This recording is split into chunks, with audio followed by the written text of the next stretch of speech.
All right, well, welcome to the Advanced AI Meetup for content marketers. I'm Lisa Peyton, if you don't know me.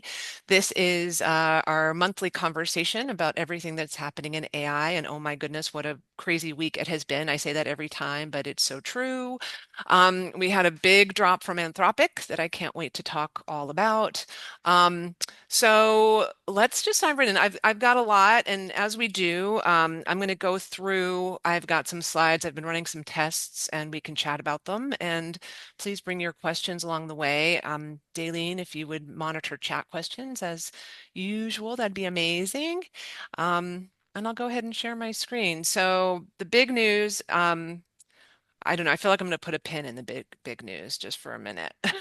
Because that could take up the entire hour with 4.7 being launched. I feel like we haven't even had time to really talk about I don't. 4.6.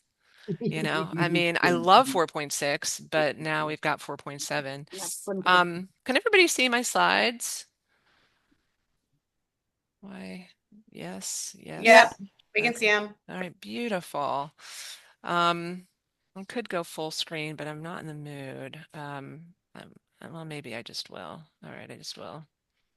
All right, this is the robust agenda that we've got today. First off, I've been talking about potentially trying to figure out touch points for our community between these monthly meetings. And I'm thinking about launching a Slack community.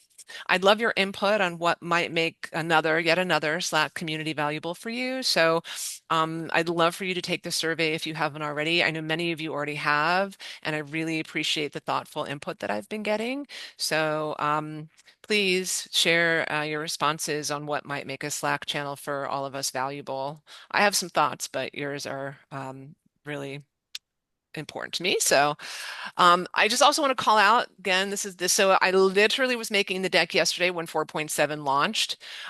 So many of my slides were 4.6 generated, and Opus does a great job generating slides. So I literally just asked Claude to build a slide for my to help promote my survey, and it made the QR code on its own. I was really impressed. It like that this slide, it completely made it. Um, and I didn't even ask it to do it, and it works beautifully. So I don't know. Is that bye-bye Bitly? Is that going to be bye-bye our QR code makers? Because I don't know why I need one anymore. That's Uh, impressive. I know, Lisa Oda. It is impressive. I mean, this slide is, I didn't touch it, didn't edit it. It has, Claude skills are amazing. How many of us are using Claude skills? They are amazing.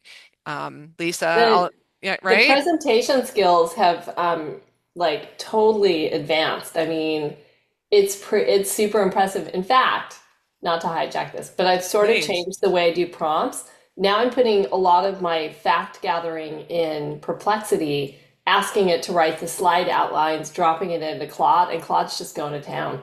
Yeah. Absolutely. My workflow is changing too, Lisa, where I'm kind of bringing back some things into Claude to help produce slides because they're just that good, and it's saving me so much time. I mean, the hours and hours it would take to create a slide deck now, it's amazing, and it's going so fast. But anyway, and we'll get to all of the amazing design things that are happening in a moment. Let's check in with our AI models. So, as you know, I like to kind of pull up where we were last month, compare to where we are this month. This is the Artificial Analysis Intelligence Index from last month, and you'll notice that's from today. No major changes in those top three. This index hasn't yet taken into consideration 4.7. It's too new, but no shakeups there for that. I also like to take a look at the creative writing arena because that I feel is a maybe a better indicator of the work that we are doing with our models. So once again, this was from March. Last time we met, we had Opus 4.6 extended or thinking at the top of the leaderboard. And again, not a huge amount of change here yet. So no big model shakeups. But we'll see how we all feel about 4.7. And I bet there will be a shakeup once 4.7 hits leaderboards. The other thing I wanted to call out is this new tool that I discovered that has a kind of takes a few different metrics and pulls together this AI for copywriting. I thought this would be really valuable for those of us that are using these tools for writing, copywriting. I have to say that I wanted to share this with y'all, but I do question it a bit because from my perspective, I don't believe that GPT 5.4 is the best. It's ranking 5.4 as number one, followed by Sonnet and Opus. But some of you may have a different experience. But I wanted to call this out as it's out here as another resource for us in terms of trying to choose what model we're going to use. It makes me wonder who created the resource. Absolutely. And Evie created the resource to your question, Daleen. And Evie is a model that basically claims to be to give your task to the best writer. So it aggregates all of these writing models and says, we're going to take your task and give it to the best one so you don't have to think about it. But I Um, wonder who owns Evie. yeah, well, you can, I Oh, believe I it's, mean, I can look it yes, up, but yeah, I believe it's a startup. So it's one of the millions of AI startups out there that are, putting space between us and our large language models, which I don't like. Y'all know that. But anyway, this I did look into the methodology of this board, and they are using some third-party stats that do make it somewhat reliable. I think, from my perspective, having this is just another prime example of how using data, might give an output that isn't aligned with how a human might judge copy. Because from my human perspective, GPT 5.4 is not my go-to for most things. I'd use it for some, but not most. Okay, let's get into the big news. Claude Opus 4.7. So I did some bake-offs. I did some tests. How many of us who's been testing? And I would love to see what you all are finding out. I see Daleen has been testing. Most of you know that we're in this era now where our job is becoming determining what model is going to be the best one for the very specific task that we need to do. And they're not making it easy on us, and it just gets harder and harder. So the first thing that I always do is I take my newsletter prompt, and I published my newsletter this morning on LinkedIn. You may have seen it. And I asked to get title options from 4.7 versus 4.6. These were the titles that 4.7 came back with. I love a title bake-off because it's quick and easy and you can kind of get a sense, right? So the ghost workforce is you. Why AI isn't replacing marketers is doubling them. Efficiency went upstairs, exhaustion stayed. What the CMI, Berkeley, and Stanford research actually say about AI at work. Protect the thinking, the ghost workforce edition, plus blah, blah, blah. So, okay, from my perspective, maybe that first one is the strongest, it's the punchiest. And then here's what Opus 4.6 gave me. The ghost workforce, AI made you faster, your company kept the savings. That was the big winner. That was the title and subtitle I actually used. I thought it was quite strong and bold and memorable. And then it gave me two other options. So again, we're back to this thing, newest doesn't mean better always. So I did kind of a more in-depth analysis here. I had 4 point, God, was it four, I guess it was 4.7. Do a complete analysis of both newsletters, the full newsletter generated by both tools. And the story's always the same, you guys. I pulled pieces from different ones. It does different things well. So there's no easy answer. Um, Generally speaking, Opus 4.6, I think, did hit harder. I think it was punchier, probably more memorable in some ways. But Opus 4.7 did a much better job at analyzing. I call that out. So 4.6 wins on punch. 4.7 wins on synthesis and analysis. When you need to understand or kind of apply some sort of strategic thinking, 4.7 definitely, in my viewpoint, wins there. And our job is becoming, deciding which tool to use. So 4.7 synthesizes, 4.6 summarizes. I have some examples here if you wanted to read them. And by the way, I'm happy to share this deck. There's a lot. This is a deep deck, and I'm happy to share it with anybody that wants it.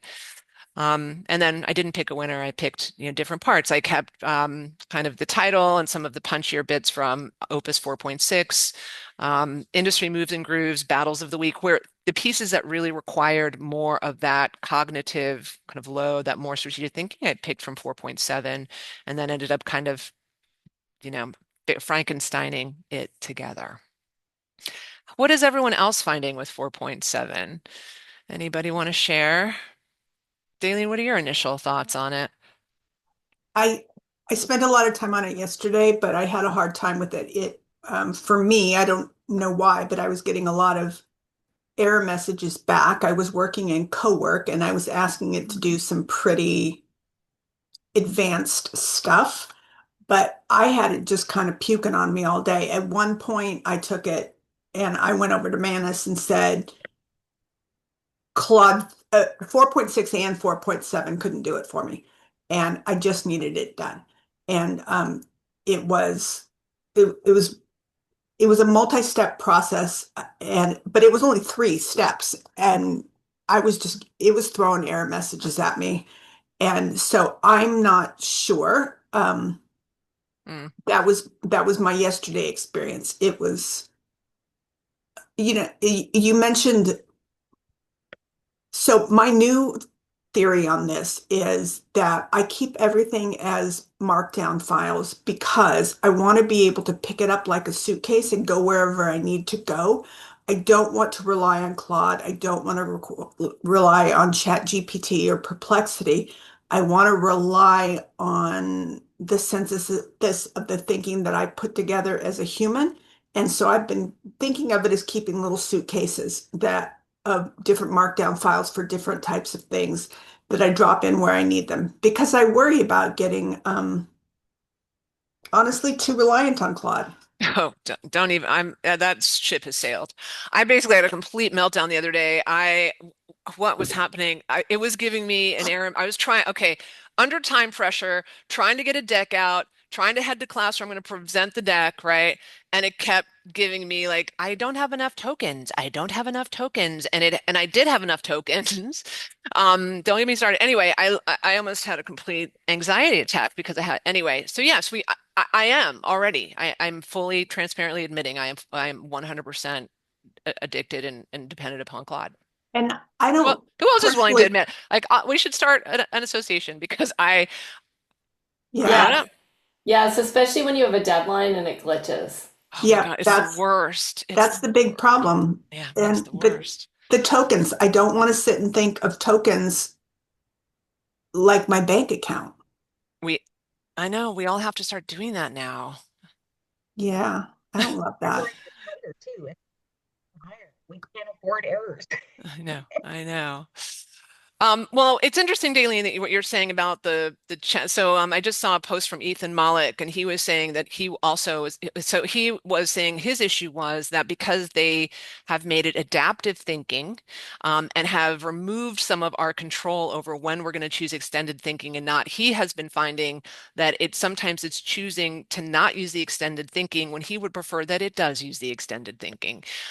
So not having that control is a problem for us. And I think that my hunch is that they may change that. They might go back to letting us choose. I don't know, but I feel as though these companies are trying. I mean, OpenAI tried it, trying to create models that choose how hard to think so that they can basically conserve tokens, right? I mean, it's all a tokens game, but inevitably the output suffers.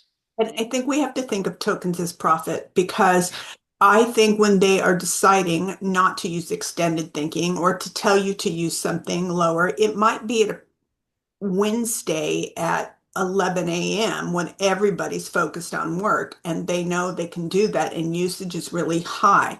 So the tokens things is a little bit deceptive. Um, and when it's choosing for us, it's choosing for its own good. Of course. Yes, of course it is. One thing I do want to flag is one kind of cool thing that 4.7 did that 4.6 doesn't. So very often some of the articles that I do hand curate my articles. I do that. So I go and hand choose my articles, and sometimes they're paywalled or blocked, and 4.6 can't get through. And what it will do in that instance is it typically just summarizes anyway. It won't tell me. But 4.7 actually came back and told me like, hey, this article I can't access it. What do you want to do? And it allowed me then to manually put the article in, which drastically improved the output and made sure the output was much more accurate. So I did love that it was smart enough to do that. So I do think that's a pro. Just some general, again, the best thing to do, everybody, is to test your own tasks, to do your own testing. We really have become scientists, like it or not. And these are generalizations. They may not apply to what you're doing, but typically what I found, for subject lines, headlines, I might go with 4.6 for its punchier, kind of bolder um, approach. If you want a strategic reframe or something that needs that strategic thinking, 4.7, straightforward recaps, 4.6, and then thought leadership, 4.7. So just some general guidelines around that. Yeah, okay, here's another important piece, everybody. Fact checking and accuracy is a huge thing, as we all know. 4.6 did make some mistakes, and Opus was 100% accurate. I put that in air quotes because um, there were a few items that were flagged, but upon further investigation, they proved to actually be correct at the end of the day.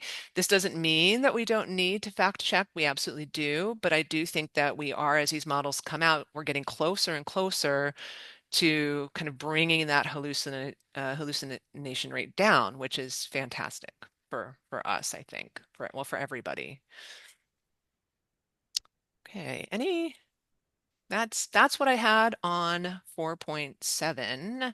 I do have a bake-off coming where I'll show you some cool stuff. One of the biggest places that apparently it advanced with was with computer vision, and so I have a test where I put it to the test a little bit later.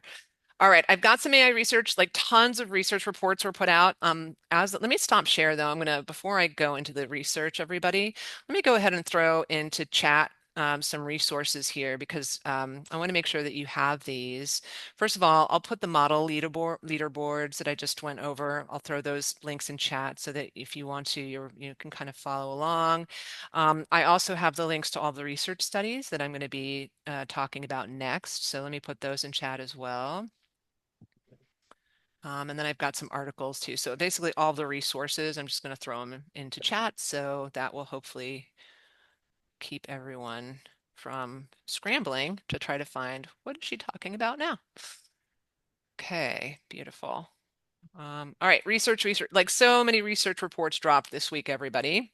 So again, this is an overview, but I wanted to kind of touch on some of the main findings that are really relevant to us marketers. First one, not a surprise, I live this every day in my classroom. Gen Z does not like AI, and they like AI even less than they did a year ago. My job has gotten so much harder. Some of you may or may not know that I'm teaching an AI fundamentals class at the University of Oregon to college seniors. I taught this class a year ago. This will be the third time I've taught it, and this has been the hardest time in terms of the students coming in with very negative preconceived notions about AI. The first time I taught it, I would say they maybe were the most open. Second time, like, they were a little more skeptical, but this time it's been a bad day at the office. It has been a bad day. So I don't know. I don't know. Does anybody else have thoughts? I don't know what this means for us. I do know that the AI, companies themselves, the platforms, they know this and they're fighting really, really hard to change this. Cynthia, what do you think? I'm I find it both curious and kind of gives me some hope around governance and ethics that they are approaching this with skepticism, right? Because I feel like there's a certain part of our kind of what I'll just broadly call the AI community that is just like all in, almost blinded by some of the things that literally this is social media all over again. We are going down the same road. We are moving fast. We are not thinking about the impacts. And we're just like, who cares? Let's just get there. And you go no further than the news this past week about what's going on with it. I forgot what version it's called, where Anthropic actually is holding back on a version because they're like, ooh, we found a bunch of stuff that is not good. Mythos. Right? Yeah, it knows. And I think Gen Z they are just not drinking the Kool-Aid. And I don't necessarily think that's a bad thing. I do, however, think they need to learn as much as they can, right? Like you can do both things can be true at the same time. You can be skeptical and curious and learn as much as you can, which I think is where we should all be. Because there's nothing that takes us down a bad road than ignorance. When you don't know, then they can tell you anything. So yeah, that's my 2 cents for Lisa, today. you mentioned that Thanks, Cynthia. I'm they are coughing. doing things to resolve this. They, meaning the AI companies, are doing things to address this millennial or Gen Z issue. What are those tactics? What are they doing? Spending millions of dollars on Super Bowl ads. That's what they're doing. Not giving it away free at colleges, not Well, making access available. I Google mean, did do that. Google did give a year away to students. So they are trying to win students over by giving away some of the free tools. But I don't think that's enough. I see a hand from Daleen and Julia. So Daleen, I saw your hand first, and then we'll go to Julia. Julia is, I think, new to the group. Oh, Daleen, I can't. I think you're muted, my dear. There we go. Sorry about that. So the Council of State Science Supervisors is a group that I'm part of that oversees education for science in the US. They had a meeting this week, and what was interesting is I think we're going to see the swing back the other direction, like Gen Z is feeling, because they are pushing at the state levels more real world experience as a balance to it. So I think that's part of what's affecting this is this swing back to the humanity portion of things. But I'm not really sure. My kid's a Gen Z too, and he has utter contempt for um, for AI. And by the way, he's getting his master's in computer science, and he still has utter contempt for people using AI. And I don't really understand it. And I think it was one of Julia's questions in the chat too. Mm. Um, anyway, I don't really get it, but it is a curious thing that's happening. Yeah, Julia, your hand is up. Welcome to the groups. Feel free to introduce yourself. Thank you for being here. Oh, thank you for inviting me, Lisa. And hi, everyone. Yeah, I think just like Daleen was saying, I'm seeing kind of a mix. I've got, Gen Z kids and, nieces and things like that as well. And on the one hand, I'm hearing what you were alluding to with the perhaps ethics and resource, environmental concerns. I'm definitely hearing a lot about that. Yes, oh, there we go, Cynthia. Exactly, the environmental side. But then on the other hand, I'm hearing, students at the schools, the high schools, are just using it almost too much, to cheat. We're hearing a lot about that. And I'm trying to warn my kids, like, hey, if you're going to use it, which we need to, like, just be careful how we use it. Let's really make sure we're using it to enhance your skills, not to do the thinking for you. So I'm hearing kind of two sides of the story. So I would be curious to know, I see in your slide that some are obviously recognizing that it could hurt their critical thinking and creativity. And I think 100% we're getting a lot of the AI slop. And how do we identify what's real, what's not real sometimes? That's definitely getting harder. I mean, I fell for the bunnies on the trampoline the first time, 100%, not going to lie. So, but we're hopefully getting a little better. But then my other question is like, I'm Gen X. So I'm like, are we just of a generation? It's like, here's another thing we got to learn. Let's figure it out. We know it's not going anywhere. Let's be practical. Let's just, put our boots on and dig in. Whereas we haven't been raised with maybe some of that idealism that the younger generations perhaps can bring to the conversation. Yeah, yeah, I love all of that, Julia. That's great input. A lot of questions, not a whole lot of answers, maybe. Jessica, I see you're wanting to give some input. Yes. Hi. Hi, I'm Jess. I work in marketing, specifically social media marketing. So I'm constantly getting my finger on the pulse. Mm. And one general trend I'm seeing that's, I think, contributing to this too is the entry level jobs are gone. Yes. So Yeah. it's everything everyone's saying, but I also think the impact is very real in terms of how this is taking away their entry point into marketing. I actually don't know if I'd have the same opportunities as this younger generation's having. And then on another note, I also use Gen Z as my sniff test for all of the social content and writing that I do with the AI models because they're able to spot it a little bit more quickly. But just wanted to throw that hat into the ring because I think that's potentially making them more adverse to this as well. Yeah, I I absolutely would, agree. sorry, Go for it, I Lisa. didn't have my hand up. Hi, Yeah. Jess. Hi. Jess and I work together, by the Oh, way. nice. Oh, Yeah. welcome in. Yeah, I was just going to echo what you had to say, which is, the probably the group that looks at this is the one that has the most to lose. And whereas like some of the Gen X people like myself, we're like, woohoo, like, I've been doing this stuff manually for like, longer than I'd like to say. So for me, it's like a relief and it's exciting, but for other people, I totally understand where they're coming from. Yeah.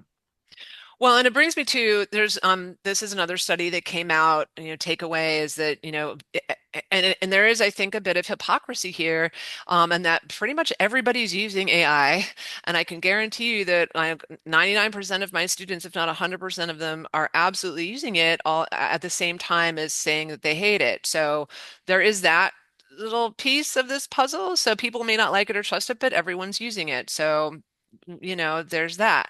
There is also another stat, and I'm trying to. I think this is the one here, the net hiring. So, entry level hiring. This is specific to marketing. This is CMI's latest research that's really the most applicable, probably data for us content marketers. That entry level hiring is down 20%. However, overall marketing teams are growing, and we're finding that, and we've been talking about this a lot, how expertise, judgment, the things that you get with your 20 years of industry experience are now what's important. And this is sort of changing the schematic. So there are less entry level opportunities, and there's more of a need for people that have the experience right now. I don't know how long that will last, but we're definitely seeing that trend out there. And of course, that would make me be incredibly worried if I were trying to get an entry level job, which, all of my students are. So these are all good points. I think, a couple of things about this, I would say it's pretty troubling data that CMI put out, is this, we're all overworked, and the data totally speaks to that. We are getting, most of us are saying that we're expected to do way more work than we've ever been asked to do before. While at the same time, companies are saying they're becoming more efficient and streamlined using AI, and it just doesn't, it's not, there's a disconnect there between what we're actually being tasked to do and what the leadership is saying that they're doing. The other thing that I think is really an interesting stat that I don't want to gloss over, because I know so many of us are women here, but I thought this stat, that 62% over 47 of women versus men reporting overwhelming workloads, and women are absorbing more of those uncompensated new responsibilities at higher rates as well. And I'm sure that doesn't surprise anyone, but we've got the receipts, like here it is. So I think all of this isn't to necessarily be a Debbie Downer per se, but to try to empower ourselves to really be able to have a language and to be able to speak this out loud, so that we can find healthy ways to manage. And Cynthia, I see your hand is up. Yeah, I just dropped in an article, a Fast Company article that my sister shared with me recently about women 50 plus, Oh that boy. they are going to be this workforce secret weapon. And I think one of the reasons is that Nice. a and they talk about this, right? Like we're used to multitasking and being relied on. Lisa, I do not know why. It's because we do it because we have to, right? Like whether you're like me, single with no children, or like my sister, married with kids who are now out of the house, we've had to do a bunch of things, and lots of people rely on us to do it. And to me, the way this kind of connects to AI is, I don't know how many people in this call are over 50, but I am proudly so. And I can tell you, like, when I think about if I want to go back into corporate, I'm like a unicorn and worth my weight in gold, right? Because I love the new technology. I'm learning it. I have executive function. I have experience. So if they hire me, they're kind of getting the best of both worlds. And I think like some of the Gen Zers that are skeptical are kind of seeing that, right? Like, shoot, if I don't have critical thinking and I don't have executive function, knowing all this technology gives me nothing because I still have to manage a team of 20 or a team of 5 or a team of 2. And AI can't teach us that, at least not yet. I haven't seen anything yet that's going to teach me the experience I gained being a manager, being a 20-something manager and screwing up, right? Being a 30-something manager and making fewer mistakes, being a 40-something manager and going, okay, I'm really good at this. There's just no replacement for it right now. Yeah, it's interesting. It's so true. I mean, I think I agree with so much of that. You're getting a lot of validation from the Yeah, groups and that Julia, you're right. The unicorns are expensive, but here's what I would say. You can pay me now or you can pay me later. Right? So companies are hiring younger people to do the work that some of the more experienced people will do. These younger people don't have the experience. They are going to make costly mistakes. And I can guarantee you the first time they wind up in court because of a costly mistake, they're going to go, damn it, I wish I would have just paid the money for Mhm. an experienced manager and executive to do this work, because now we're going to sit here and pay more money to correct the mistake that the 26-year-old made. You hire Yeah, the 52-year-old and maybe that doesn't happen. yeah, But you're right. We are more expensive and it's going to be harder. But I also think depending on the job, it's worth the investment. Right? yeah. Like it's like everything else. Like you could pay a really cheap price for a cheap suitcase, but if you're traveling 3 or 4 days a week every month, it's probably going to fall apart in 6 months. Just go ahead and pay the bit more money and get the thing that's going to last you for years. Yeah, well, and companies just want all the things with paying less money, Cynthia. Yes, that is their So, goal. That is, so we know that, right? Like and that's we're their all goal. feeling that, I think. Yes, You know, it's like let's we're going to pay. pay We're you as going little as possible, get as much experience as we to can, and 100%. blame it on AI and call it a day. Yes, That's pretty much what's that's happening. pretty much what they're doing. Uh, and I don't know, it's no surprise. I mean, in my students and I talk about this a lot in the discussions that we have. It's like, and I end up feeling like they all look at me and roll their eyes when I'm like, well, we need to push back on these companies and make them responsible for their actions and blah, blah, blah, blah, blah. And they're all just like, yeah, right, that's never going to happen. And there's part of me that agrees, like, yeah, I don't ever really do see that. So, what do we do really outside of that? And I'm not sure. I mean, I think we all have our own responsibility to make sure that we're an informed citizen and that we're using AI wisely and that we have some general AI literacy, and all of that is on us. But I don't know. It's tough right now. Daleen, you're patiently having your hand up there. I just wanted to say that one of the things I found insightful about one of your newsletters, and I don't remember which one it was that we've talked about using like Claude for thought partner and that kind of thing. That kind of work is intense. And so one of the things your newsletter said was, is it making us faster? Maybe, but the intensity at which we are working has really increased. And that I think is so very true in my experience that I and I like it. I like that intensity, except that I have to really cut myself off more um, to do things that aren't like looking at a computer, thinking about those things. I have to cook and knit and walk and play with the dogs and things like that as a way to give my brain relief. 100%, which is a perfect segue. Thank you so much into our next section, which I wrote a piece on why 2-hour work days for those of us that are on the front lines of AI is really mandatory. And then my latest piece here does talk about some practices to help cure what they're calling AI brain fry, which I think is a really scary term. I really prefer just calling it AI fatigue. AI brain fry, like the first time I heard that, I got all spun up and I got kind of anxious, like a whole new level of my AI anxiety just spiking. Like, oh my God, I'm a permanent damage to my brain. It's like, I mean, it reminded me of like your brain on drugs, like all the things, just like, oh my God, the fried egg. So anyway, but that's what they're calling it. And there's a lot of research out there that we are taking the hardest hit as marketers because why? Because we are number one, adopting these tools faster than anyone other than coders. And we're on the front lines and we're constantly under time pressures. Content marketing is, 24/7 always on. There's no relief. And now we've got these tools that just continually pump shit out. So I looked at some research and based on my own experience as well. And I love, Daleen, that we have your experience and everyone else is here because I'm sure we're all not alone in suffering from AI fatigue or whatever you want to call it.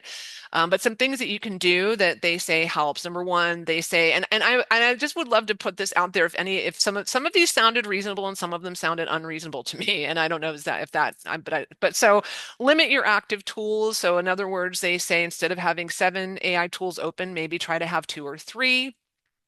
Okay.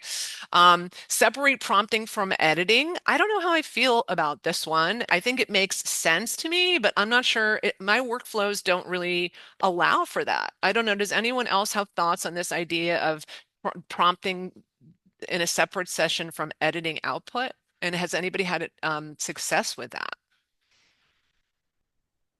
I can talk to that for just a minute, sort of. I still edit in line with the prompting, but what I do, and I've always done, is I usually give myself at least 24 hours before my final draft Mm. because I see it differently and I see it more clearly. So yes, but also kind of no. That's so smart. I mean, that's like one of the number one pieces of advice I always given my students back in the old days when they were handwriting their blog posts. I'm like, write your blog post, and however many sessions, step away, go overnight, and come back with fresh eyes before you publish and write your title. That was always my advice. I don't know. I'm not finding that I can make this one work for me. Like, I feel like I'm always under the gun to get something out, and I don't have the time to or the luxury to wait a day. So I feel like I'm struggling with that one. Limiting the tools is a little easier. I'm typically in 2 or 3, sometimes 4. Like today, I was definitely in 4. Actually, I was in a lot more than that today with the tests that I ran. So I'm lying. I was probably like in 6 or 7. What is the fear of waiting a day, Lisa? Is it that someone else is going to publish the same content? No, it's a timing thing. It's more like I have so for example, my newsletter, my consistently, my newsletter comes out on Thursdays. I have to publish it on Thursday and then I post it on Friday. So there's that self-inflicted timeline. Like my audience, I'm expected to put my newsletter out every Friday morning on LinkedIn and I publish it on Thursday. So it's that kind of a, but so because the rest of my week is so packed with other stuff, the only time I really have time to work on my newsletter is Thursday morning. So by that point, it's like, okay, I've got to publish it and I don't have time. It's just it's my busy schedule. I'll just own. I mean, it's my busy schedule, but I think who doesn't have a busy schedule? We all do. And some people are under way more, you know, you know, external deadlines than I am. I'm lucky that many of my deadlines are internally, motivated, but others have external deadlines that Jessica, you've got your hand up. Social Yeah, media, you probably deal with deadlines I all the really time. resonate with this one a lot. I'm writing a lot of long form video scripts, and there's constant shifts and changes as we get new data of like how things are performing. But what I find is in this experience, lately I've actually gotten more done by stepping away and coming back because what's happening is every time I'm making edits, something else shifts and changes. And I realized I was spending more time doing that than just stepping away. And I went to school for journalism, so I've got the writing part. So I'm like, you know what? This is not actually getting where I want it to be. And it's frying my brain because then I have to look at this large body of text and see what's shifting. So, but it's easier said than done because I'm also producing videos weekly. So there's that time, that's an issue. So one of the things that I've used more of in my prompts and in my guardrails are checklists because it takes a little bit of the human eye element out. So I'm able to build out more things for it to run and check before it even spits it out to me. And that's been a little helpful. But it's still something that's a struggle. And it's like, sometimes it's better to just take it away and in peace work on it yourself, because the more you touch it in AI, sometimes the more it can break, Mm, especially when you're trying to write something that sounds very human. hmm. That's great insight, Jessica. I mean, again, those Claude skills kind of save the day. I have found that I just use them for all the repeatable. I mean, there's some, it kind of is a checklist, isn't it, in a way? I mean, I've got a Claude skill for all my AI tells now. So making sure that it runs through that. So it gets rid of all of the things that scream AI, I mean, we've just got these, and it's just repeatable and lovely that we can now make those and they're so easy to make. A few other things that are probably pretty obvious, taking those analog breaks, so important. I have a 2, sometimes 3 hour work session with AI, and then the rest of the day I'm off.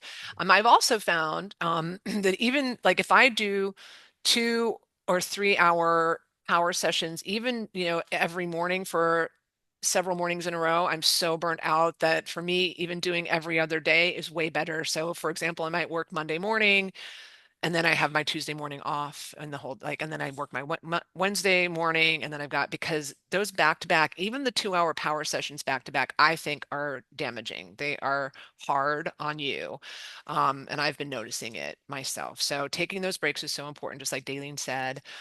Rotating your task types is another. So I thought this was funny. Balance your AI generated work with work that requires your own thinking. Okay, but it's like, but like all of my work is AI work. I feel like all of it now. Like there's so much of it because I'm teaching AI and I'm like, it's all AI all the time.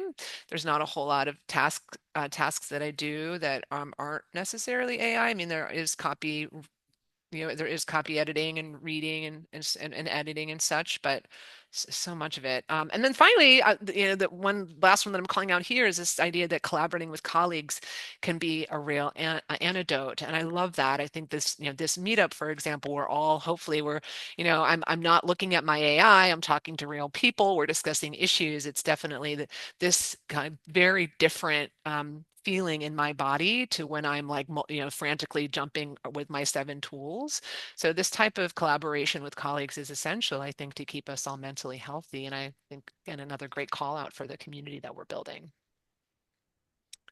All right, anybody else? Because we've got a lot more to go through, y'all. So let's keep going.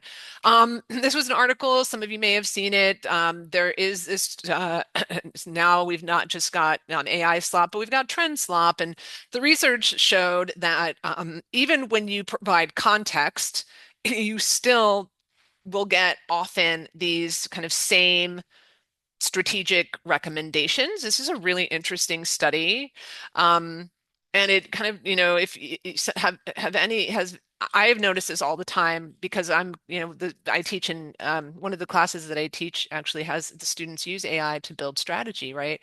And you can just tell the ones that are just kind of putting the shit in and they're getting the trend slop out, and they all kind of sound the same. It's the same set of strategies and tactics. So I've really noticed it, and you really have to push hard to get away from it. You have to give them not only context, but I have found that giving frameworks or specific, of course, those specific examples. I mean, there, all the real data, like all of that, even still, according to the data, you still have it, it will still insist, right, that these things that it's recommending are the best things. So I did come up with some ways to kind of outsmart this. And they may sound obvious, remembering that our human judgment is really important. This is where our judgment comes in. My students don't know what they don't know. And so when they get a strategic recommendation out of a large language model, they take it for face value and they run the ball, when that probably isn't the best thing to do. So we have to remember that AI helps us to expand options, but it's not going to make the decisions for us. I have been teaching my students a new skill where you ask it to deliberately give give you the opposite perspective, which is really interesting because very quickly you can tell when it is, they call it, the sycophancy trend, where they're just telling you what you want to hear, which it still does. Even the smartest models will do this. So I think we have to be aware. If we're aware that it's doing that, we can combat it. But if we're not aware and we just blindly take what it's telling us, then, I mean, a really good example of this was the Bernie Sanders video that went viral. I don't know how many of us saw that, but there was, you can Google it. Bernie Sanders had this chat with Claude where he had some kind of, some interesting ideas about how to protect consumers from AI, and Claude agreed with him. Surprise, surprise. So anyway, it's understanding that these tools will tell us what we want to hear is, I think, first step in making sure that we are getting more accurate and less biased information out of our large language models. And then, of course, if it's telling you to do all the things, it's like, no, we can't do all the things. I mean, you need to, and that's the other thing. It will always say to do all the things. And our job is like, no, we actually have to prioritize the things. We're not going to do all the things. Another cool piece I just put out, this was if you want to I went through my entire process, building, doing STP, segmenting, targeting, and positioning. So this is a complete how-to guide that walks you through how to do it. The cool thing I want to show here, I was really, really impressed. I will tell you, this type of persona work, it's one of ChatGPT's superpowers. I started off with ChatGPT and personas, and I have gone back because it's really good. But what you're looking at is an actual slide. If I can go back. This is an actual editable slide made in PowerPoint that ChatGPT made for me. It's really impressive. I can edit all of the text. The image, of course, is AI generated. I put in my persona. Of course, I did my meta prompting with Claude. I got, I have a whole process. I outlined the full process in my post. I won't go into it now because it's pretty complex. But at the end of the day, I was really, really happy with this output. It was really good and really tight and beautifully done. And it just literally, and the cool thing about ChatGPT for this particular instance, I didn't ask it to make a PowerPoint slide. I just said, please make my persona with it. And it made the slide for me. And it was so nice. Daleen, I see your hand up. One, this persona thing is awesome. And I've been thinking about doing that for my field too, because I have a lot of data to use. So I'm really impressed with that. The other thing I wanted to say from your previous slide was that idea of prompting the LLMs on the opposite of your hypothesis, on the opposite of what you think you should do, is really smart, Lisa. I really like that from a really oppressing the LLMs and to understanding where bias exists and understanding where your arguments are strong. So you have that kind of sandwich between it, and I think that that's just really smart. So I wanted to say that. Thanks, Daleen. Thank you. Lisa, I think Stefan, I saw a few hands. Whoever wants to go next. Lisa, and then we'll do Stefan, and then we can do Steve. How about that? Great. Mine's going to be quick. I was surprised that that was from ChatGPT because, I had just started experimenting with Claude, and I actually gave up my Gamma subscription, because I started using Claude. But I'm surprised to see the quality that's coming out of Chat? yeah, I I'm know. actually really shocked. And it goes back to your point, like all the models are sort of like, kind of moving along. So you can't really put all your eggs in one basket because Mhm. we might dismiss chat today, but tomorrow they might do something that's amazing. So I yeah, know. that's my comment. The Thanks, Lisa. slide is very nicely done. I know. I've got more of this coming. I've got a whole big thing coming still, so we can keep moving. But yeah. Stefan from Germany, and then Steve, and then maybe I should just keep. So okay, go for it. You guys can kind of look at this as we. Yeah. Hi everyone. Hello. Just a few thoughts to the thing you mentioned for bias. I've read a very nice article from Entry Capacity. There are LLM councils. There will be one address, github.com/machine minor theory/LM minor counsel. You can have very interesting thoughts about this, how to handle Yes. biases in LLM machines. Awesome. So can you put that link in chat for everyone, Stefan? That would be amazing. Yes, Maybe you have of course. already. Thank you. I have. Steve Galen, my old friend back from the old Portland days. How are you doing? Good. Yeah. Thank you for hosting this and great information. Yeah, I was just on the persona work. That's a lot of the work that I've been doing over the past year or so is relates to marketing strategy and the leveraging AI tools. I mostly have found working in Claude works best for me in marketing, and then I'm also focused on the Gemini, the Google ecosystem as well for this. But this idea of kind of marketing virtual advisory boards and the makeup of the advisory board is different depending on the client, and then combining those with virtual persona groups for that client, and it works really well. I mean, Yeah. it's some really great insights. If you have to build it correctly and have the right foundational sort of small language model for the business you're dealing with, but if you set it up right, yeah, there's some really cool work and insights and shortcuts that can come out of that. Yeah, I love that. So I think it's one of the most valuable places where we're seeing this type of these capabilities applied, and it's literally the first one that I fell in love with, like back in whatever it was when ChatGPT first came out, which was those AI enhanced personas that I was chatting with. It was so powerful. Yeah, yep. Yeah, and I did. I know you've shouted out Claude Skills. I did a Claude Skill as a virtual marketing advisory board, and then a panel as a project, and then it just had the two work together. Love it. And so anyway, Love it. Let's go. Let's put like so I've got a few minutes before it's 10. I can always stay longer, but let me just get through this and then we'll just open it up for general comments. So here's the deal. I wanted on one of the best biggest improvements with 4.7 Opus 4.7 was vision. So I wanted to do a test where I'm testing computer vision. So I gave it this prompt: act as a senior marketing strategist, conducting a competitive landing page audit for a leadership presentation. So I basically took HubSpot, and I'm using HubSpot as the example here. I took screenshots of HubSpot's homepage and gave it to four different large language models to see how well it would look at the homepage and analyze and come back with a competitive analysis. So I'm going to just show you the results. So this was Opus 4.6. This is, and I know this is small, but I was trying to fit it on the slide.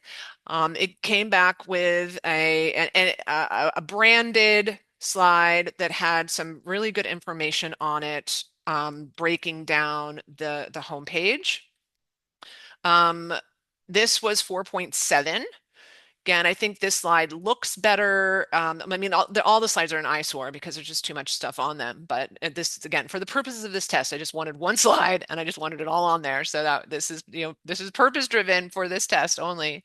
But again, you can kind of see it does a good job. It has some nice strategic gaps that it calls out, and the game changer is an AI's context. It gives that hero message. I went into chat. Chat has a really hard time with HTML. Maybe some of you have noticed that. So this was, I didn't cut this off. It did. So there was some major, and like all of this here, this was all just the coding and the design. It didn't do a very nice job on the design. The content, I think was okay. I think it was a bit weaker than the other two, to be honest. But what I did do then was I asked ChatGPT, I'm like, hey, this HTML didn't render. Can you just make a PowerPoint slide? And it did. And it made this PowerPoint slide for me. It took forever, like 30 minutes. I don't know, it felt like it took forever, and was thinking and thinking. I got this entire deck done basically while I was thinking to make the one slide, but it did make the one slide, and now this slide would be editable, which is a really nice output for a slide presentation, right? You want something that you can put into PowerPoint, and it did that. So I do think chat's one of its skills is making, actual PowerPoint slides. It does a pretty good job. And Gemini, good old Gemini, came back, of course, with an image because it's Nano Banana, and there was no no HTML coding and there was no PowerPoint, but it came back with this image. And so it called out, and I think that it's a little easier to read. It's probably less cluttered. So at the end of the day, I went ahead and of course pulled all of the outputs and the HTML files and all the things back into 4.7, and it gave me a score. Here it's, maybe not surprisingly, I had it look through for accuracy, and Claude Opus 4.6 was the most accurate. It came back, believe it or not, higher accuracy than Opus 4.7, which is interesting. So that's why Opus scored higher than 4.6 and 4.7. And then Gemini Pro got the lowest score, I think probably because Claude was mad that it wouldn't output HTML, but it instead gave us an image that did have text mistakes. It did not like that. And 84 for good old chat. So then what I did, you guys, and again, I'm happy to share this deck because I know it's deep. So then I'm like, okay, and this is something we can all do as a takeaway.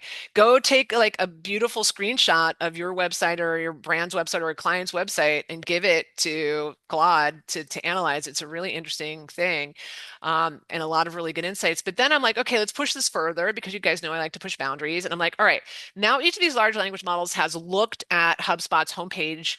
I now want it to design a web page for HubSpot's competitor and how it might position itself against HubSpot.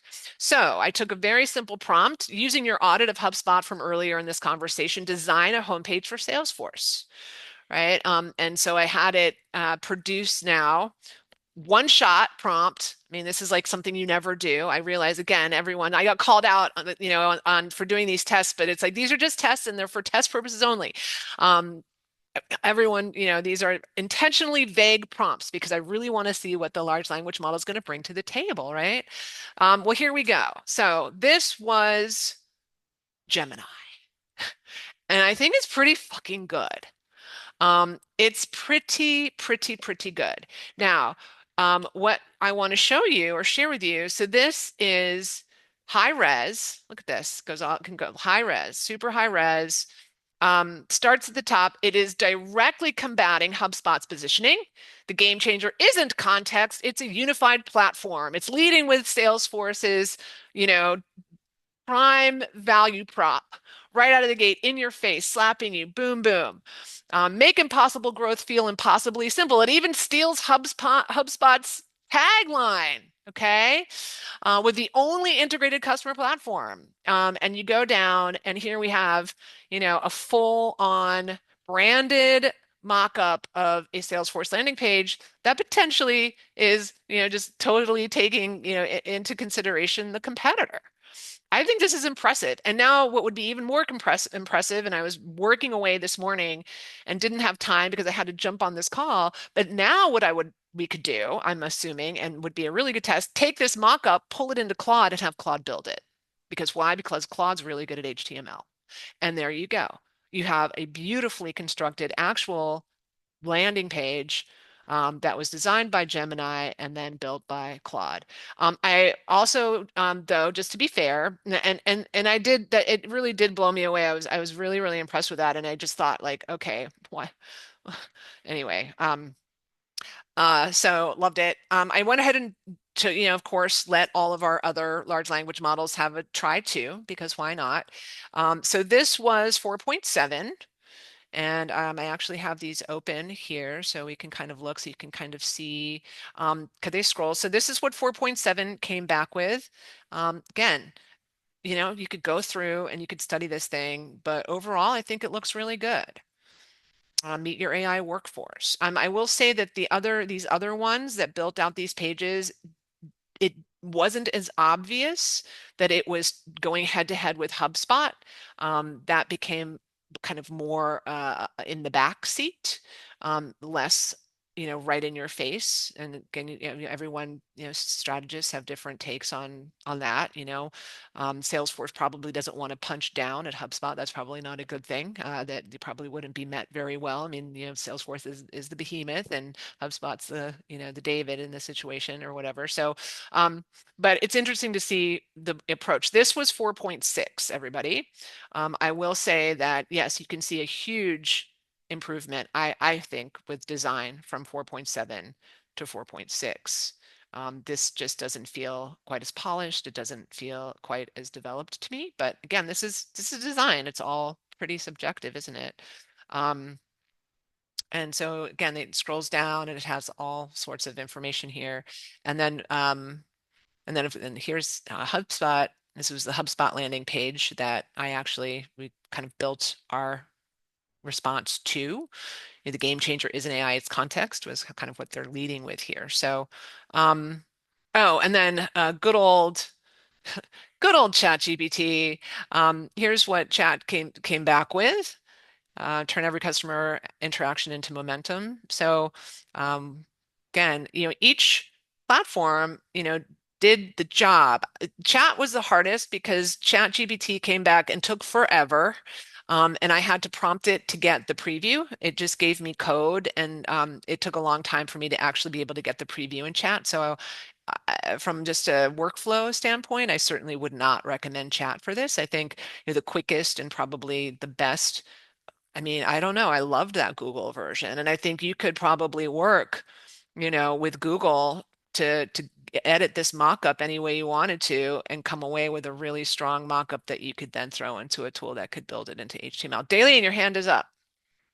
Yeah, can you go to the second one? Not this one, but the second one you showed? Yes, this one.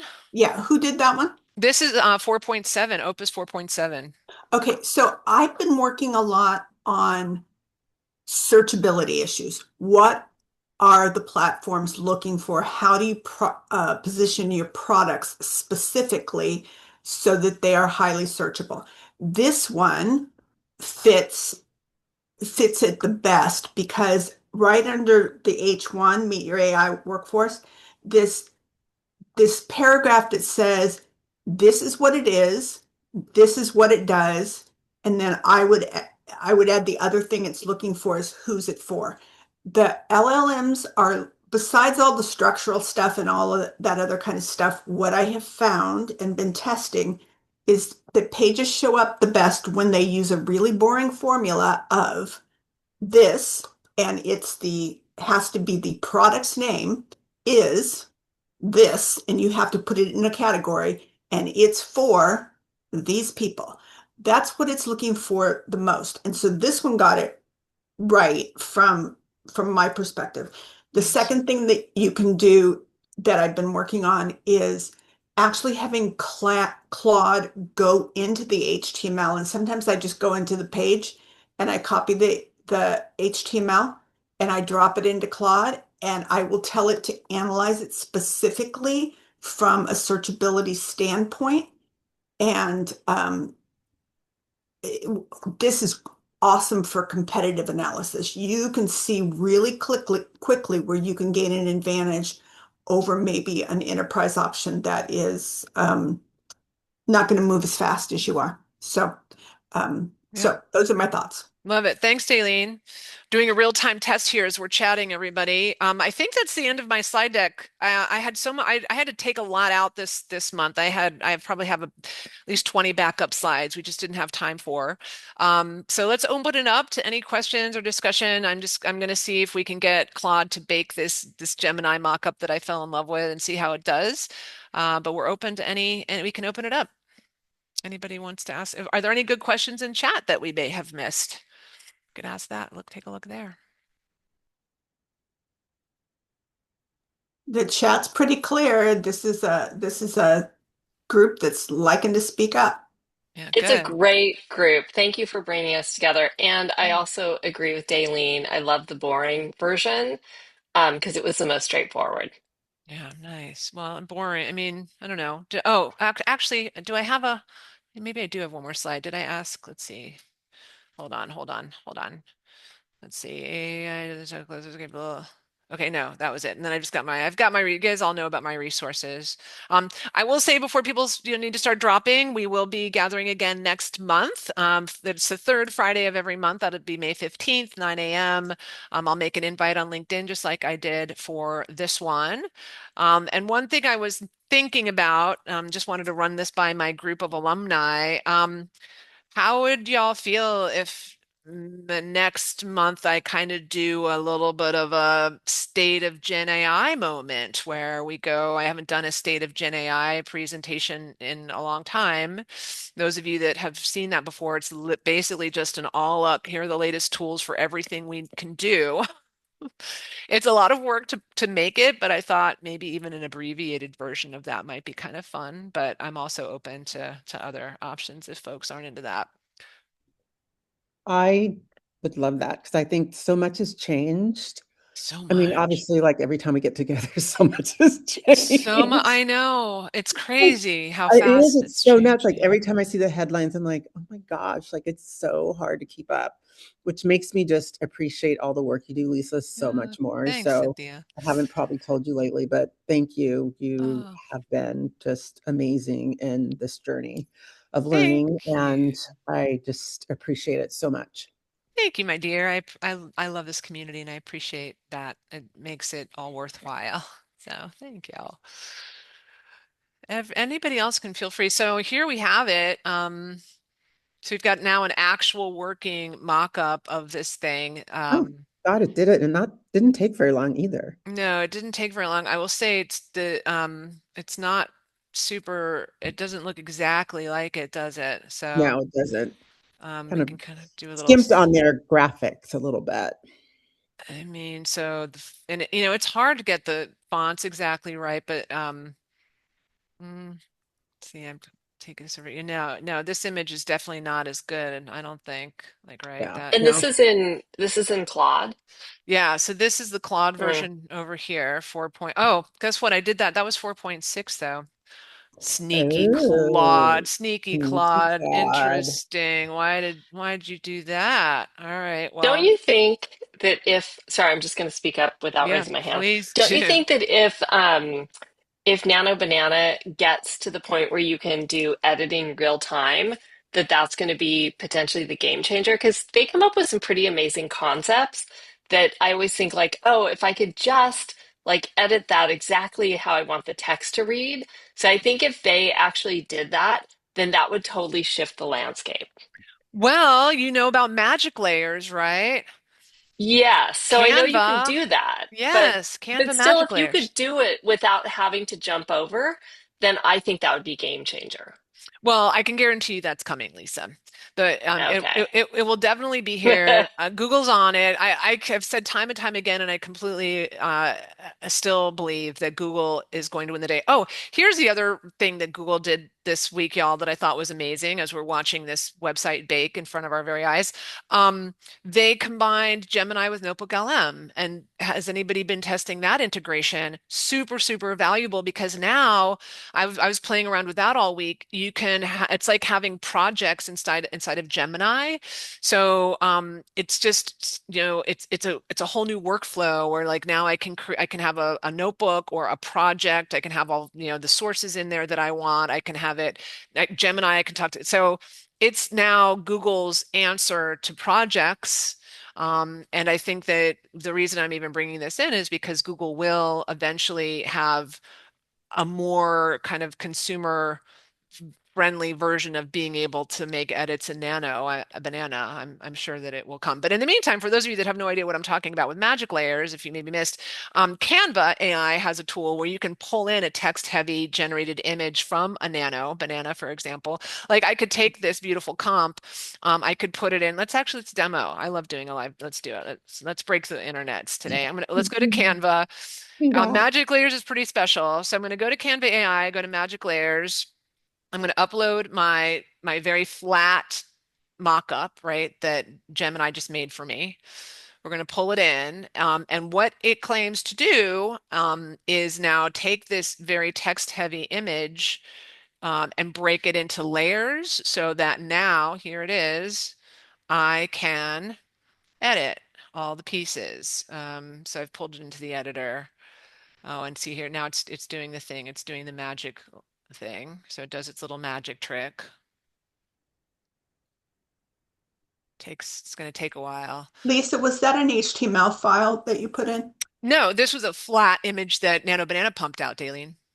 Okay. Yeah. Huh. So, yeah, so and so it's really good at taking these flat images that are text heavy, and we'll see. Well, we'll see how good it is. This is a really tough ask that I'm giving it right now. Yeah, so this was a really tough one, but it is attempted to make all of this now editable. Well, yeah. And so that you can see on an less challenging, right, version, it does a much better job. So this was really hard, but like I can give you another Okay, good. I mean, example. So like for example, this one, this infographic that I did, it was a similar workflow. Where is it? Like this. So this was a flat image that I generated using Nana Banana. I pulled it in to Magic Layers, and I was all of a sudden able to edit like all of the pieces. So it's a really cool tool. I think they're going to just continue to make it better and better. However, I have to say that the lifetime of this tool is going to be very short-lived because Google, I'm sure very soon, will have an editing tool that will do the exact same thing, to Lisa's point. So I think that probably yeah, I'll predict, I'm going to say within 6 months, Google, and they probably already like Google has, whether it's Google AI Studio or Google Flow, like Google has a whole suite of editing tools that are really kind of targeted toward designers and developers. It's not as, kind of general consumer friendly, but I think they're going to fix that pretty shortly here. So, all right, so here's our getting back to our live bake off that we're doing. Here's the version. let's see. Let's take a look at our image here. Let's pull it up. So here's the Google version, and here's this version. Yes, go. Oops. Still having issues with this piece. It's having a very hard time creating the. Yeah, that's a tough one. I mean, the contrast between the graphics is really low, right? Like there's lots of blues, there's not a lot of big contrast. There's detail. I So mean, I don't know though. yeah, it's still, I mean, to me, it's still doing a pretty good job so far. I When you think mean, about it, right? Like, yes, this yeah, is like, this is it's shippable. This is good enough. yeah, right? Like 100%. And it's Like, a completely live friggin' thing. like And you it can edit now. Like, Yes, it would be really easy. Like if, for example, and I'm not even saying I do, but like if I hate the brain, like I hate seeing this brain, like the brain thing is yeah, totally overused. Like, but if let's just say I did love this, it'd be easy enough to create and export this as a high res graphic that you just would put in here. That is not a yeah, hard thing to do. not at all. And it just saved you all this friggin' work, man. Yeah, It's impressive. it's very impressive. I The think, other yeah, go the ahead, other thing Cynthia, is please. if you can export that image as an SVG file, it's going to have a much easier time breaking that down into layers in Canva if it's Yeah. SVG as opposed to JPEG or PNG. Yeah, exactly. And these are 5-minute tests that we're all, we're Yeah. doing right here but yes, there are ways. So, I think the takeaway from me, I don't know, I had another one of those moments today when when Gemini just pumped out that landing page mock-up where I was like, holy shit, what are we even doing here? I just feel like I don't know. Like if I were a web designer, I don't know. If that was I all that know. I was doing to make my living, I would be concerned. And I think that the data is showing us if you are doing one certain piece of content creation, Yeah, like designing websites, you got to diversify. yeah, Yeah. Well, it's been yeah. an amazing broadcast. Any last minute, I know we went over a little bit. It's about 10:15. That's standard for us. But anybody that's new to the community, I love to have the after party. You are welcome to introduce yourself. We're a very welcoming group here. We love having new members. We'd love to see you next month. But there's no shame. Putting your LinkedIn URL in chat is all good. We're here about networking. Like if you have any AI resources or anything else you want to share, please feel free to throw them in chat, or just unmute yourself and introduce yourself. I see some new faces, and I'd love to meet you if you want to say We like anything. new people. Yeah, we're nice. I think Robert, I don't know if I've seen you before. Welcome in. So you just put her LinkedIn and Thank you. I've really enjoyed this. This has been a nice discussion just about trying things and experimenting and trying to solve issues we're all facing. Yeah. What So are you doing, Robert, with AI these days? What's your role? I have a basically a one-person marketing agency. I started in August, so I use it for a lot of different things. But also, I'm working on some classes too. I have a lot of friends who've said, "Hey, AI is great, but I can never catch up." And I usually say, like, "Well, let's take me out to lunch. We'll figure out a time, and in a couple hours, I kind of get them up to speed." And so a couple of people have said, "Can?" And one, I don't have enough time to go out to lunch for 2 hours with that many people, and but people, I'm working on a class that people have asked me about. So Nice. so that's been kind of fun too. Especially I'm like, wow, this would be great to set up, and then I'm like, and then I'll have to change it every week. Mm-hmm. Um, Mm-hmm. but I think just giving people grounded in the basics enough to get started and experiment is really the point. So it's more of a workshop, and I think that's okay. And and then teach them how to use AI to help them keep up. So And what I, are the I primary, actually I always like to ask, what are the primary platforms that you're using, Robert? Are you in agreement with this group that we're all about Opus and or what are you using?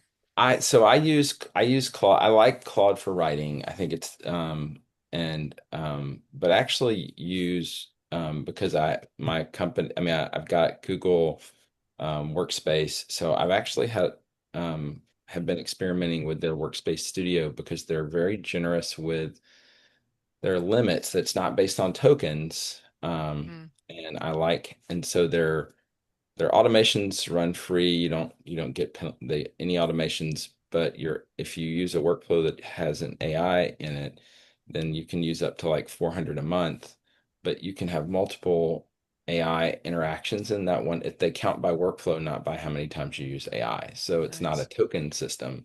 And I've been using that to kind of manage some of my email and things like that are like, I guess one-on-one follow-ups and things like that. So that's Nice. been a nice ecosystem that I'm already paying for. So, Love and that. then actually, I like to use Perplexity a lot for deep Mm-hmm. research, and for also, I use it a lot. I ask it a lot of questions about the other AI platforms, and it's actually really good at helping me shift from model to model or what's the best use case for the current field.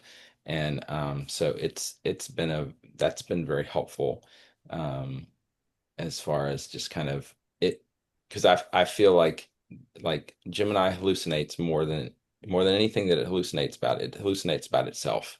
Mm-hmm. Um, it has no, and I think some of the others are like that too, but Perplexity is going out and finding a lot of just researches them in the comments and things like that. And that actually I've found to be much more valid than anything I could ask them about. So Yes, I can completely concur with all of that. I almost have I use Perplexity all the time for the exact same thing. So, for example, I used it just this morning. I was like, I noticed that 4.7 hadn't hit our leaderboards, and I'm like, well, I went to Perplexity. Hey, I'm noticing 4.7 hasn't hit the artificial analysis leaderboard. Can you give me some other leaderboards where it might have hit already?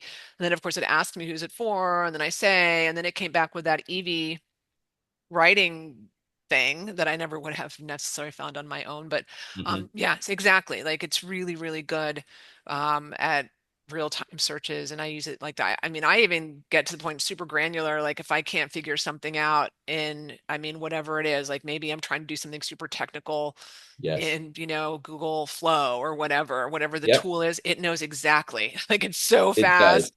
Right? Yes, It's so good at that. It's a new place that you can go to get it'll teach you how to do anything, or you hit a snag or any error message I get anywhere. I'm like, I take a screenshot. What the fuck does this error message mean? yeah, no, Help me fix yeah, it. And it it's really good that does. And way. it does. And Yeah. and I think it's deep research for competitive analysis and Yeah. So um good. for personas and just in general I feel like it's much more superior to a lot of times it's at least consistently. I think the consistency is there in a way that you don't get on some of the other that you don't get on some of the LLMs. My students love Perplexity, by the way. That's like they love it. So they are all about it. That's interesting. They I don't like AI. know. They They like love Yeah. Perplexity. They Perplexity, which love is Perplexity. that's Go fascinating. figure. I know. That, Well, thanks for coming, Robert. Yeah. Anybody else want to jump in with an introduction? Esther, I see you're unmuted. Sure. Hi. Hi. So, I love the title of your group, Advanced AI. I'm definitely not advanced, and I'm just here to soak in all the information, and hopefully we'll have more to report on my experience over the next months. But this is fantastic. Just hearing how everyone is using various tools in AI and how, what works for you for certain situations is just amazing. So thank you for running this workshop. It's amazing. Oh, thanks, Esther. And may I ask what kind of work you're doing? What are you up to? Oh, I do communication strategy and technical content writing. Oh, nice. And are you using AI today? Yeah. I've used it, yes. Like Claude AI, I've really uh had good success using that, for example. Especially for writing, outlining topic ideas, and so I know it's just beginner status, but it is. I have found it useful.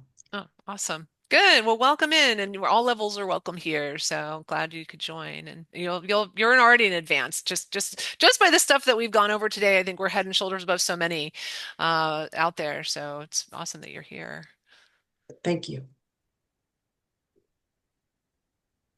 I'll jump Well, in. oh, Catherine, hi. Yes, I'll be quick because I know that we're over. I'm Catherine Gray. I imagine that I'm connected to a lot of you in many different directions. I'm also in Portland. Oh, yes, Um, Catherine Gray. I know. I know. I think I uh, know your partner. I don't think so. Okay. All right. Uh, I'm thinking and maybe I'm thinking of someone else. Sorry. That's okay. Um, my kid is at University of Oregon, and she is the skeptical Gen Z, and so I have actually sent her your name and Oh, said before you graduate, you're going to have to take this class. okay. Wait. Awesome. Um, So I'm in product marketing and software, and I'm super excited about this group because, like I think many of you, I was knee deep into social media when it hit and found all sorts of different ways and really loved that experimental time. I just left a job where, frustratingly, they were not very experimental about AI. They had really bad governance practices. They were making us pay for our own tools, and nothing was connected. And so it was more like a case study in what not to do. So I'm really excited now to be able to like just try everything out and have time to experiment and figure out what other people are doing and how they're being successful. And I'm heartened that like it's still Wild West time because this is when it's the most fun. Yeah, it is the most fun. It's also the most, for me, a little bit anxiety. It's an exciting slash anxiety spectrum. I'm on this like Yeah, exciting, anxious, exciting, anxious. It's this like, spectrum, yeah. and I bob between. But enjoy it. I guess it's like I have a puppy, and I'm like, it's equal parts frustrating, equal parts joy, and I'm like, just she's not going to be a puppy forever. Like she's gonna grow out of this puppy phase so soon, and I think that we're hitting this place where it's kind of the same. We're gonna be getting to that place where it's going to change here, in the maturity levels of AI, it's going to change pretty rapidly. So yeah, so enjoy it while we got it, I guess. I mean, how frustrating, Catherine. I also have restrictions imposed, but I don't know. I think that, and we maybe hit on this during our last session, if you worked at a company that was really, restrictive or prohibiting you from using certain tools, I don't know what would you do? Like, I can't even imagine. I've already admitted I'm completely addicted to Claude. If I got a full-time job where they told me I couldn't use Claude, oh my gosh, I don't even know. Yeah, I mean, they just were not very responsible about making sure that one, their own data was protected, and two, that they were supporting the organization. And I can promise you that what happened was all sorts of things, all sorts of data got leaked out of that company. Yeah. Yeah. I don't see how that can't be. I tried to be really responsible because I certainly didn't want that to be tied back to me if that was ever possible. But what was frustrating was just like the lack of integration, because this shouldn't work in such a way that individuals are working in an island, especially when you're an all remote company. It just sort of reinforces that isolation in work. And it was just a missed opportunity to have people share information. It's like we're doing here today, but like on projects that you're actually responsible for delivering together. It was a cultural problem in the end. Yeah. Wow. Well, are you kind of what direction are you headed in terms of career? Are you transitioning or kind of where are you, where have you Well, landed? I what I'm doing right now is I have had a deep desire to have, a portfolio career, have some optionality in my life. I'm empty nester now, and so I've got like wide open space, and it's taken me. I was joking. I've been calling myself new empty nester. My kid's halfway through college. I mean, it goes really fast. So Mhm. I'm trying to get some other things lined up that are both income streams and also just like feeding my soul before I dive into the next product marketing role. Yeah, love that. I think I can that resonates. I'm feeling like I need some of that too. I need some Yeah. downtime. I need some kind of reprioritization. I'm calling it. So this Billy was talking about the summer trip that we're taking to. I'm calling it my road to Mecca because I feel like I want to have some time away just to rethink everything. Yeah. Yeah. Just rethink. Yeah. It's Like, it Yeah, it and it takes a you while to learn need how to do it. that. I mean, I don't know. Does Yeah. it? Like, I don't know how I don't know how I feel about being in this new AI. Like, it's not sustainable. The AI work that I'm doing. Like, I know that. Like, it's not Yeah. sustainable. So what do we do about that? I don't. What do I do about that? I don't know. I don't know. Does anybody else feel that way? Like, Oh, I I just, totally feel that way. I And can't do a decade of this. There's no way. yeah, even like my clients that I'm talking to, whether it's on the health fitness side of things or my marketing client, like they're all, two of them in particular have got to, like this year, they have to take some time because it is impacting their health, it's impacting their relationships. They're not sleeping, like the deadlines are crazy, right? Yeah. And I'm like, so two things I tell everybody, like if you start to lose sleep, that is the beginning of the end. Yeah. So let Oh my that be the gosh. huge red flag that you need. Yeah. And if you're not getting any exercise, that is Yeah. a second major flag. Mhm.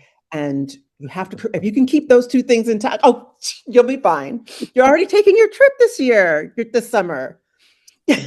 Oh, you're like Change. canary in the coal I mine, know, but just like Cynthia. pick one of them and baby steps. Like Yeah. maybe it's Tuesday, Wednesday, Thursday.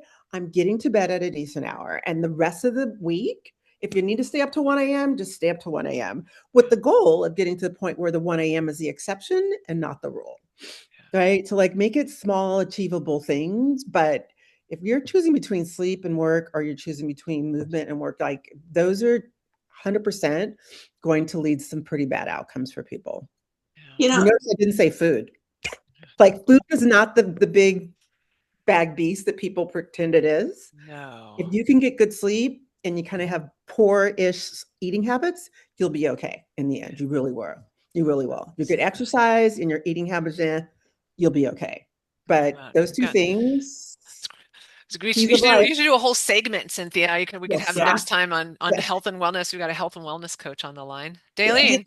you know, I want to say that it's not AI, it's the expectations of those who pay us, that they're looking at it and they're thinking, oh, I can have Lisa work more now and get more out of it's people who are looking at us as assets to get things from.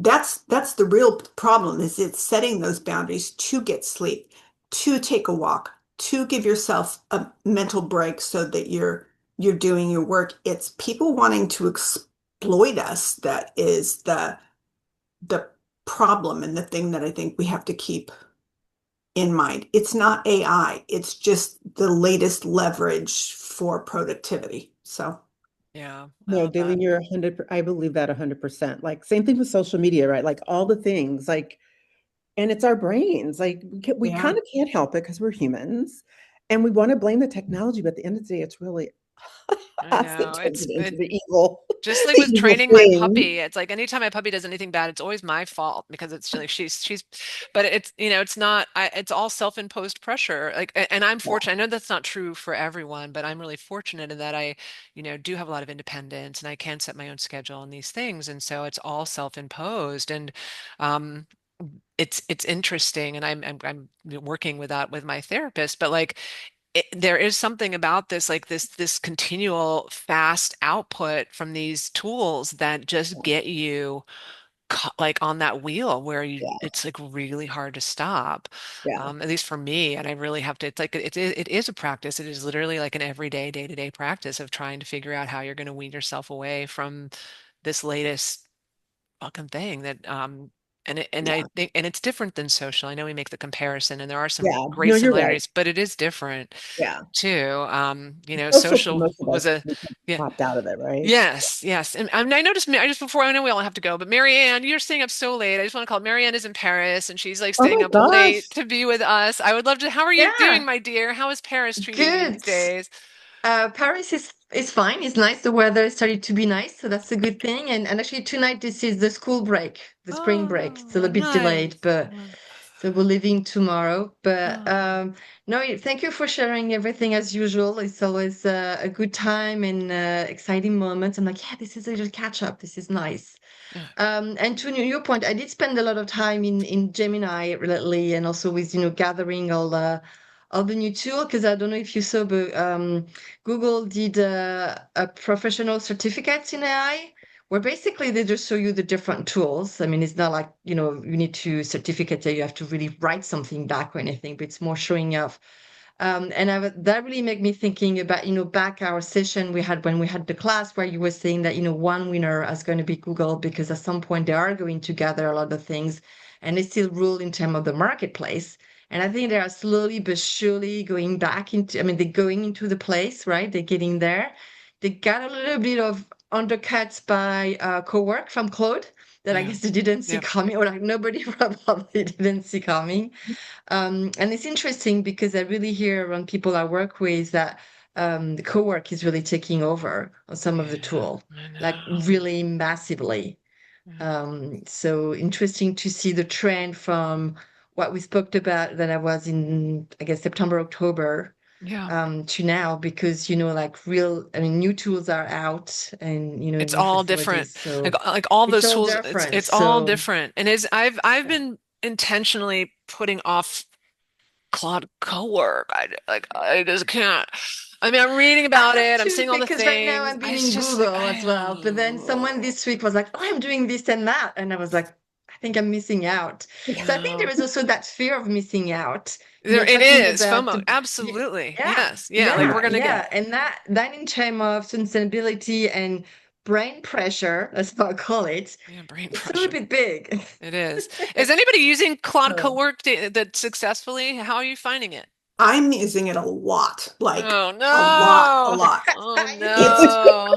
it's really, really good. Mm, It's Ooh. and it's really good for advanced workflows, and it connects to things like GitHub. Cowork,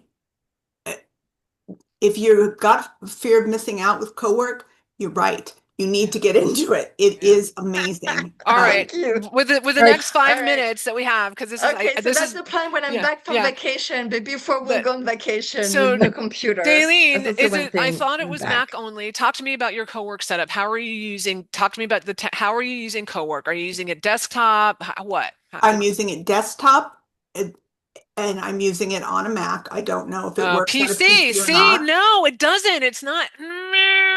Oh, and I'm not it's gonna go and buy a Mac Mini so I can run Claude Cowork. I'm not gonna do it. They'll deliver it, Lisa. You know Yeah, they're working yeah, on it. yeah. it'll come soon It's enough. coming. It's coming. Yeah, you might go buy a Mac Mini, but Oh anyway, no, no, it is. don't even get me started. I Um, can't. But I I think that's a so big blocker right now because so many of us, especially in tech, we're on PCs. We're not on Macs. No, Well, no, so no, no. here's the thing. I'm actually very surprised that it is not working on both platforms. I Like I know. thought that was Why? like I wonder 30 why that years. is. It must I thought be. that's like 30-year-old thinking. Like I we don't do know. that anymore. Like you That's don't come true. out with both That's platforms, you're true. going to get left. I I think it somehow has to do with the way that Mac It's an architecture thing, I it It is, think. probably could be, yeah. and you work from your desktop or from your yeah, from your desktop. So it doesn't go into your core files. It's on the surface files that are on your desktop that it works on. I bet it's And related to the UI too. So there's yeah, got to be some way Mhm, the interoperability with connecting mhm. with all those other apps and the Mac platform actually is easier because Hmm. Microsoft tends to still make it so it's Yes. very insular, and Damn they do Microsoft. a great job of connecting all of their products. They're not so great with playing with Well, others, and right? yeah, Microsoft's not going to make it easy for Claude Cowork to work on No, their. not at all. I mean, Not I'm, at I'm sure they're all. actively blocking it as hard as they can. It's Yeah. cowork works well when you have to make a thing. So the workflow I've been using is I will go into Claude Chat for background information research where it's going into the web and those kinds of things. But once I get it to where I want it, I ask it to create a markdown file to work in cowork. And I specifically say, create a markdown file. We're going to do a project in cowork where we're going to build out an HTML page, and that HTML page I'm going to want to link to a GitHub repository. And so then I take the markdown file from the chat, I put it into a folder, and I create, this is where I was talking about my little suitcases of markdown files. I create a project file that has those instructions I just created in Claude, plus it has my markdown file of my brand and voice guide, plus it has my markdown file of all of my visual assets. And let's say there's 3 JPEGs that I want to use in the output, even if it's like a PowerPoint. I put those 3 JPEGs in that file too. So it's got everything it needs to do in this little folder. And then I tell it to run and ask me questions. And it will, and then if I update it, it updates it and it writes over the first file. So I've only got one good file. Um, Ooh. it's, it, Give me it, an example of something you've made that's been really impressive using Claude Cowork. Okay. So I run an awards program called the Best of STEM Awards, and it just opened yesterday, so I was getting all of my files ready for it. I I've been wanting to take things out of my tech stack so I can simplify. So I had it literally update my index and my HTML files for my website. Plus, I had it create a calculator as part of the program. And so basically I put all my award categories in there. My users go in, they put the name of the product that they're entering, which category they're putting it in. It tells it how much it's going to cost. It hits connect. It goes to my Stripe account, and the user pays through the Stripe account, which then connects it to a series of um, both receipts and information that I need to get from it. And it built all of that in Cowork.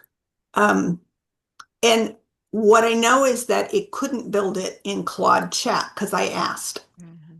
because Cowork does take more tokens. Mhm. Um, so So what I'm so hearing is like if it could update web, so practical things. So like if I wanted to update my website and didn't want to have to work super hard on it and code it myself and all that shit, I could get Claude Cowork to potentially do website updates. Is that true? Right. So here's a simple one. The index file in a folder, and I tell it I update all of the references from 2025 because it's an annual awards program to 2026. Just make sure I didn't miss any typos. Mhm. And it goes in, it does it, it rewrites the index file. I push the index file to GitHub, which then populates the website, and I didn't have to do any of that manual kind of stuff, and it caught it all. So Oh, it's giving me a but that's headache. a I'm getting a headache. simple. Breathe, Lisa, breathe. 10 big breaths. It's 10 big so breaths. hard. Why is it so hard? It is because it's Here's learning curve. here's what I want. I'm like hoping to just miss the entire Claude Cowork thing, and like I'm thinking if I wait like one more month, we'll have the next thing, and then I can just jump on that bandwagon. That's my goal. Like I just don't even because I Claude think like that That's could a be good a winning strategy. strategy, Just I Lisa. think it's time-wise, not I bad. think Open Claw, yeah, remember yeah, Open yeah. Claw, like Yeah. kind of now Open Claw. But so I think that it might just work. I mean, or maybe maybe I'll wait for the summer, and maybe by then it'll be something. I mean, it will be something different. I mean, we know. I mean, I think I'm kind of only have, but I think Claude Cowork will evolve. I mean, maybe it'll evolve to a place where it's even easier. Sure. Why not? You know, Yeah. right now there are, I would still, I would say it sounds like, Daleen, you can correct me if I'm wrong, but it still sounds like you do have to have some sort of technical knowledge to run Claude Cowork. You're not going to just be able to be, so they're going to make it easier. I think they'll be probably, and so maybe I can skip that. I don't want to have to Or wait for Google. or just wait, or just hop on the Google train. Yeah. Yeah. I'm liking what Robert shared. I think I want to go and learn what Robert was doing with Google and his workflows and just go that route. I mean, are we already getting to the Betamax VHS moment? I mean, are we already there? Because we We might might be be. close. We might be Might be close. very, very close. I was beta just for everyone, so that doesn't fare well for me. We went big into beta. We got the most expensive beta player available, and like within months, it was completely irrelevant. That I was think I fine. forgot someone mentioned that I think they're really using Gemini and they really like Google. And you mentioned like you think they're going to Yeah, win. yeah, So yeah. I was working at Google when they announced the first LLM from Google. Oh my gosh, Cynthia, I literally like this is how bad it was. I was you're like, bearing the lead. I Why you're holding out on us? Oh my gosh. was like, oh, this is bad. I'm not sure this is even going to like. I don't know if they're going to make it. Because Wow. very soon after, like this was in March, it was like ChatGPT, Google, I know the name was Bard at the time, which Oh everybody yes, went, I remember. Yeah, what? yeah, What yeah. is that? No, yeah. Right? Oh Like my within gosh. weeks, they had all three kind of basically come to market. Wow. And I was only using ChatGPT, and Google was like, all the employees, we had to use it, but it was so bad, you all. It was so Oh, bad yeah. to Like the my point co-pilot. where, and it took them a while to catch up, right? So by the time Gemini comes out, I have such PTSD still from being in the launch that I'm like, yeah, I don't think you guys are as good as Claude or ChatGPT at this point. And then I was using I was using like four different tools, and then here comes Gemini. It still took me like another 2 months or so, and I think by then I was in your class. And remember in the beginning, we weren't really talking about Gemini that much because it No. was okay, but it wasn't doing anything fantastic. No. And now look where we are, I right? Like now know. we're talking about, hey, they could go home with all the marbles. Yeah, absolutely. I was really impressed this week with Gemini more and more. I'm leaning into it more and more. So, and Yeah, I I'm think using it more too. Yeah, which I think it's just going to be like that up the upward slope. So good. I would love for Google to win, frankly. yeah, I'm down with that. yeah. Love So that. We I'm got very excited insider about Cloud view. Cowork. I have to go in, but it might be a little too technical for me even. But Yeah. we'll see. All right. Yeah, I'm well, not opposed to. we got our homework. We can compare notes Yes. for next month, everybody. Yeah. Well, it's the weekend time. Let's turn off our AI brains. Yes, And thanks for sticking please. around to everyone for this conversation. It was very rich as always. I'll send out the recording and all of that. You can keep an eye, and then I'll see everybody next month. Yay, good to meet all the new Thanks, people that were here. Raylene. Thank you, Thank Thanks, you. Lisa. Thank everyone. Thanks, you. Lisa. Bye, Thanks, everyone. Eileen. Bye. Thanks, Take bye. care. Have a beautiful weekend. You too. Bye.